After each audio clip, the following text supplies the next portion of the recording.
এটা আল্লাহ ফরজ করছে, কিন্তু তারা এই ফরজ আদায় করে নাই। কি করছেন? এই ফরজকে কুরবানি করছে। জোরে বলেন নাউজুবিল্লাহ। আল্লাহর হুকুম, আল্লাহ কোরআনে বলেন কুল লা আসআলুকুম আলাইহি আজরান ইল্লা মাওয়াদ্দাতা ফিল কুরবা। আল্লাহু আকবার। আল্লাহ পাক বলেন, আয় আমার হাবিব, আপনি পাক জবানের পানি দিয়া জানায় দেন, আপনার পবিত্র জবান দিয়া আপনার উম্মতগণকে জানায় দেন, আমার বান্দাগণকে জানায় দেন। আল্লাহ কি জানালো? আল্লাহ আয়াতে কারিমা নাযিল করলেন, কুল লা আসআলুকুম আলাইহি আজরান ইল্লা মাওয়াদ্দাতা ফিল কুরবা।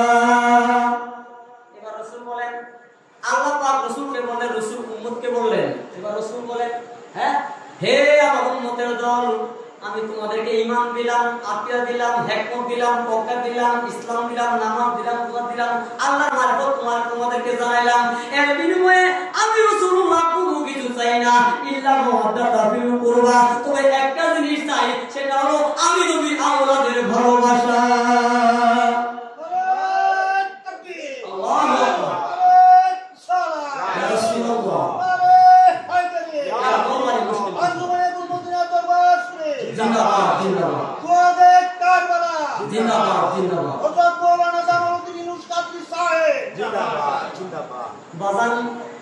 সূরা সূরা 23 নম্বর আয়াত, এই কথায় আয়াতে শরীফের মধ্যে এটার কথা উল্লেখ করেছে। হ্যাঁ, এই আয়াতে শরীফে যখন নাযিল হলো, সাহাবায়ে কেরাম বললেন, ইয়া রাসূলুল্লাহ, নবী গো, এই আয়াতে আল্লাহ আপনার নিকটাত্মীয়গণকে, আপনার আওলাদগণকে আল্লাহর ভালোবাসা আমাদের উপর ফরজ করেছেন। নবী গো, তারা কারা? তাদের পরিচয় আমাদের কাছে তুলে ধরেন। জোরে বলেন সুবহানাল্লাহ। আল্লাহ যে বললেন তারা কারা, আপনার নিকটাত্মীয়, আপনার আওলাদ, আল্লাহু আকবার বলেন, তারা কারা? নবী গো, আমাদের কাছে বলেন, আমাদের কাছে পরিচয় তুলে ধরেন। এবার রাসূলুল্লাহ বলেন, ক্বালা আলিয়ুন, আল্লাহু আকবার বলেন।